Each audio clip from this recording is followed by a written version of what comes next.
নন্দলালের ভারী রাগ। অঙ্কের পরীক্ষায় মাস্টার তাহাকে গোল্লা দিয়াছেন। সে যে খুব ভালো লিখিয়াছিল তাহা নয়, কিন্তু তা বলিয়া একেবারে গোল্লা দেওয়া কি উচিত ছিল? হাজার হোক, সে একখানা পুরা খাতা লিখিয়াছিল তো। তার পরিশ্রমের কি কোনো মূল্য নাই? ওই যে ত্রৈরাশিকের অঙ্কটা, সেটা তো তার প্রায় ঠিকই হইয়াছিল। কেবল একটুখানি হিসেবের ভুল হওয়া, উত্তরটা কি মেলে নাই? আর ওই যে একটা ডেসিমাল অঙ্ক ছিল, সেটাতে গুণ করিতে গিয়া সে ভাগ করিয়া বসিয়াছিল। তাই বলিয়া কি একটা নাম্বারও দিতে নাই? আরও অন্যায় এই কথাটা মাস্টার মহাশয় ক্লাসের ছেলেদের কাছে পাশ করিয়া ফেলিয়াছেন। কেন? আর একবার হরিদাস যখন গোল্লা পাইয়াছিল, তখন সে তো কথাটা রাষ্ট্র হয় নাই।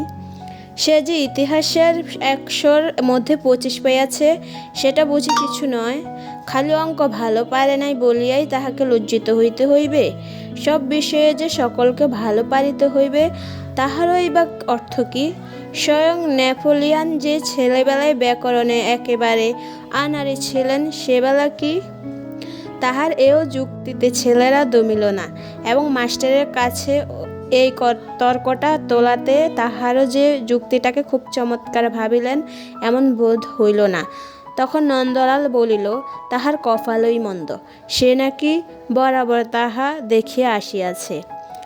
সেই তো যেবার ছুটির আগে তাহাদের পাড়ায় হাম দেখা দিয়াছিল, তখন বাড়ি শুদ্ধ সকলেই হামে ভুগিয়া দিব্যি মজা করিয়া স্কুল কামাই করিল।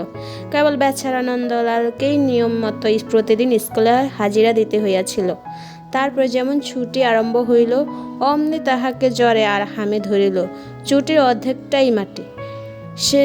যেবার সে মামার বাড়ি গিয়াছিল, সেবার তাহার মামাতো ভাইয়েরা কেহ ছিল না, ছিলেন কোথাকার এক বদমেজাজি মেসো।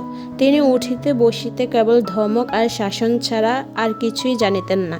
তাহার উপর সেবার এমন বৃষ্টি হইয়াছিল, একদিনও ভালো করিয়া খেলা জমিল না, কোথাও বেড়ানো গেল না।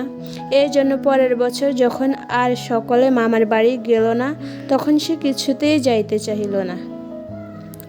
পরে শুনিল সেবার নাকি সেখানে